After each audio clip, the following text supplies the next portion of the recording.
Good morning, everyone. I'm on my way to my second to last shift in emergency medicine. So emergency medicine is my second rotation during my third year of medical school. I'm currently commuting there. Emergency medicine has taught me that there is no typical day. So I figured it really didn't matter when I brought you guys along. It's going to be different no matter which day it is. But I've learned that I really like emergency medicine, and it might be something that I want to pursue further. So I'm going to work on setting up another elective so I can do more emergency medicine maybe next semester, and then I will potentially take you guys for a week in emergency medicine because it's just been different every single shift. With that being said, a typical day for me is waking up and doing some practice questions related to emergency medicine and going over them, and then trying to get in a workout of some sort. Lately I've been lifting 3 days a week, and I've just started trying to implement some cardio. So I'll either go for a run, go on the Stairmaster. I want to start doing sprints and get some anaerobic running in. And then we head off to my shift. Shifts for me in emergency medicine are between 8 and 9 hours, and I have started everywhere from 6 a.m. to, I want to say 9 p.m. is the latest I've started. So I've done day shifts and night shifts. And 8 to 9 hours really isn't too bad. I don't feel too burnt out, but when you string a bunch of night shifts together, the first night is always the worst, and then you can kind of get into a routine of sleeping during the day, and it's really not too bad. I could see myself doing night shifts in the future for my career. Now, I'm doing this talking head right now because I won't be able to film anything while I'm at the hospital, but I'm driving. I have an hour commute, so usually I will just listen to different podcasts or music, whatever I'm feeling for the day, but sometimes it's productive. Usually it's more just entertainment, and I just kind of relax during my 2 hours of commuting each day, because the rest of my day is jam-packed with studying and seeing patients. One thing about all of my different shifts is that no two consecutive shifts have started at the same time. So I have really struggled to get into a routine during this rotation, because I'll start at 9 a.m. one day, 11 a.m. the next day, then 5 p.m. and it's just always changing, and I'm always having to change when I'm waking up, when I'm eating, when I'm working out, when I'm studying. So that's been the biggest struggle of my emergency medicine rotation, but I've thoroughly loved the people, the docs that I've been precepting with, all of the nursing staff in the emergency department, as well as the patients. I wasn't really expecting to enjoy it, because I kind of knew that in emergency medicine, everyone thinks about the really high acuity, trauma cases, codes that come in, but a lot of emergency medicine is seeing people for stomach aches and small problems that probably don't need the emergency room, but if that's someone's only access to care, that's where they're gonna go. And I thought that I wouldn't really enjoy seeing those patients, but I actually found that I really do.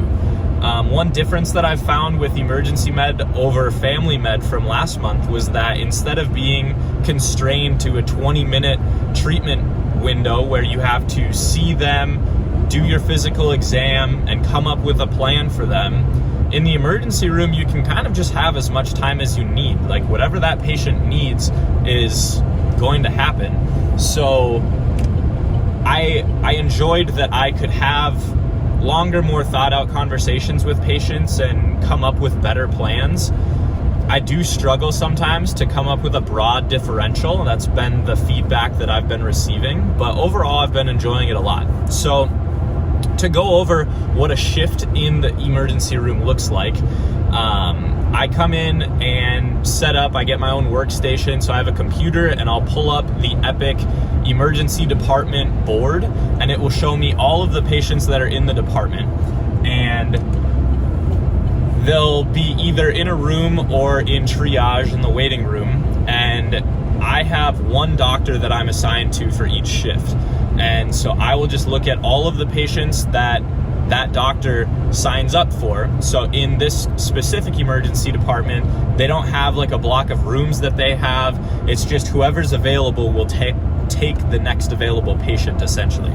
So for the first 6 to 7 hours of the shift, depending on how long it is, we will just be picking up patients and seeing them. And typically, if it's a lower acuity thing, like this patient's not going to die right now, they will send me in first, and I will have a conversation with the patient, do my exam, and then come back and talk to the physician and tell him, you know, my whole history, physical, all of my findings, tell him kind of what my broad differential is and what scans and labs I want to order to kind of narrow things down and figure out what the plan is.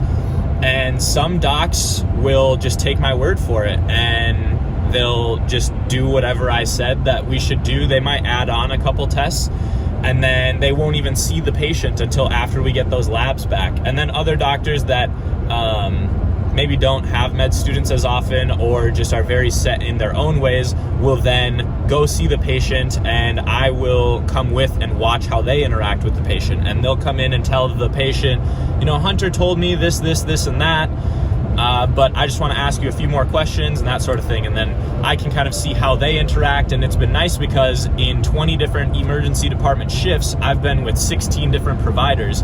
And so I've been able to get a really broad experience of how different physicians approach different clinical scenarios. And so that's been really helpful.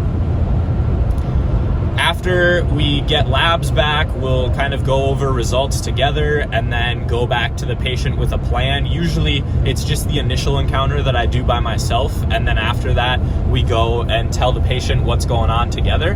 But if there's like a procedure, I've done a few suturing procedures where people come in with lacerations that need fixed that I've done. We've done some incision and drainage of abscesses. There's been less trauma than I was expecting, so we haven't had to do too many like fracture reductions or anything like that. I've seen a couple. I've seen a few paced cardio versions for different arrhythmias, and honestly, it's just been a very cool experience for me. A few things about what I've used during the rotation. I read everywhere that every medical student on their emergency medicine rotation needs a set of trauma shears. And I have brought it to every single shift. I made sure to have it for every single shift, and I have not pulled it out of my pocket one time. That's not saying that you won't, but in my 1 month in emergency medicine, I have not used my trauma shears a single time. I have been using Amboss as my question bank. I feel like it's done a very good job. I already had Amboss, so I didn't want to pay for UWorld for the whole year, so I'm just holding off on that until I'm doing a more dedicated Step 2 prep. So it's been Amboss. I use UpToDate a lot because it's embedded within Epic at our hospital. So if I'm working up a patient and I have a question about something, I just click on the UpToDate tab and look at it on the computer that I'm working on, so then I don't have to pull out my phone or anything. I'll show you later. I have a little pocket Moleskine notebook that I use to take notes whenever I'm in the patient room. So I don't really feel the need to take notes when I'm doing an interview with a patient or doing an exam. Like, I'm pretty good at remembering those things and can do a presentation off the top of my head. But if I'm in the patient's room and the physician is talking to the patient and tells them something that I'm not familiar with or I want to know more about, I will pull out my notebook and write it down so that I remember to ask about it or look it up later. And then we're supposed to log every patient that we see, so I have a separate notebook that I keep at my workstation that I fill out a couple details about each patient so that I can log them after my shift. So I'm gonna finish this drive. I'll probably have a couple more comments before I go into my shift, and then we'll check in once I'm done for the day.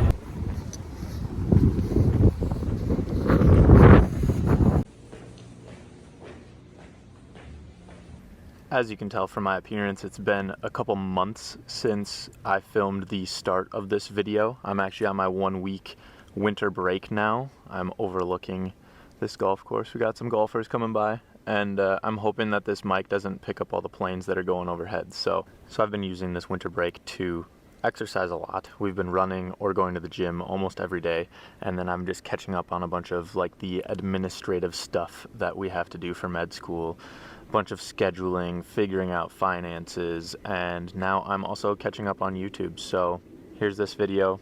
Hopefully I have one in a couple weeks on pediatrics coming out. When it comes to EM, I just want to address a few of the things that I mentioned earlier in the video. So shift lengths do vary from 8 to 12 hours. All of mine were 8 or 9 hours, but it will change depending on the hospital or the physician group that you're working with.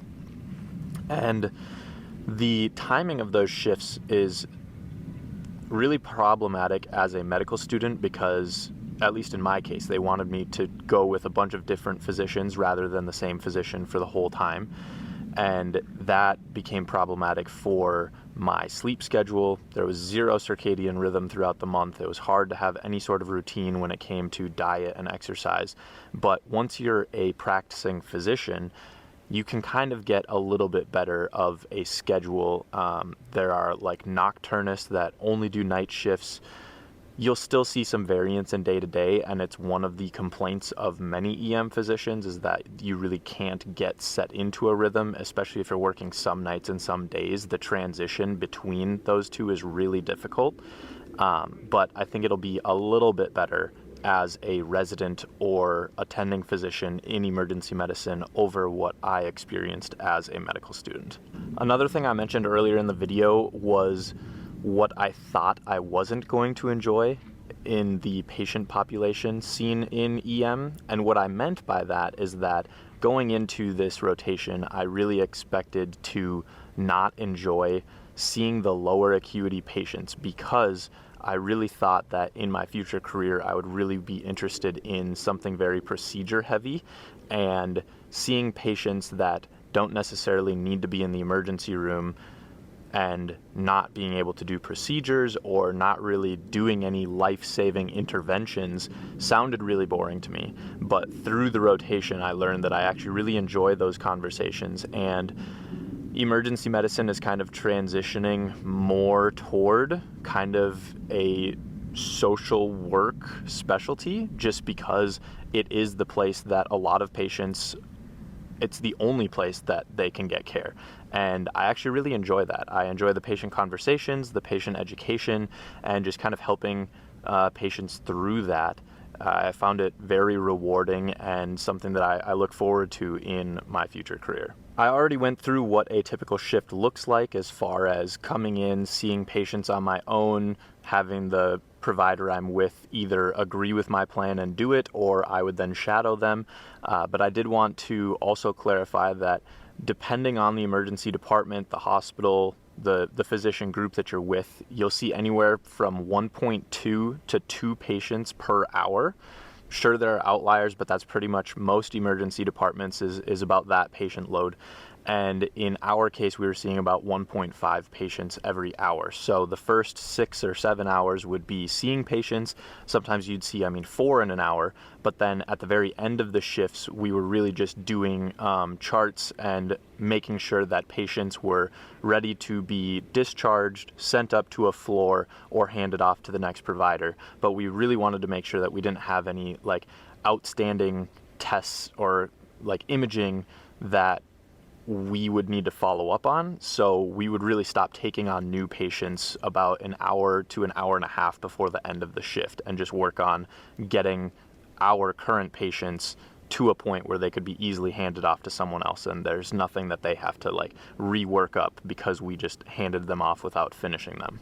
One thing I didn't mention was food. There's no time during an emergency medicine shift to just take off your lunch break.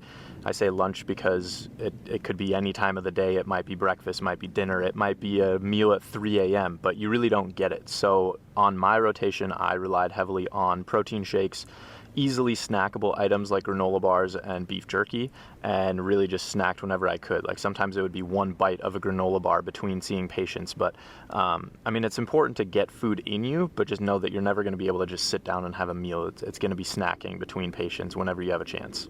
And now I've done 3 rotations since the EM rotation, and I'm just as excited about EM as a potential specialty. So I've started creating and blueprinting what I want my 4th year to look like, because that's kind of what you do as a 3rd year around winter break time. You start thinking about what you want to do for 4th year, and I do have general surgery as the rotation that I'm currently on now that this video is coming out.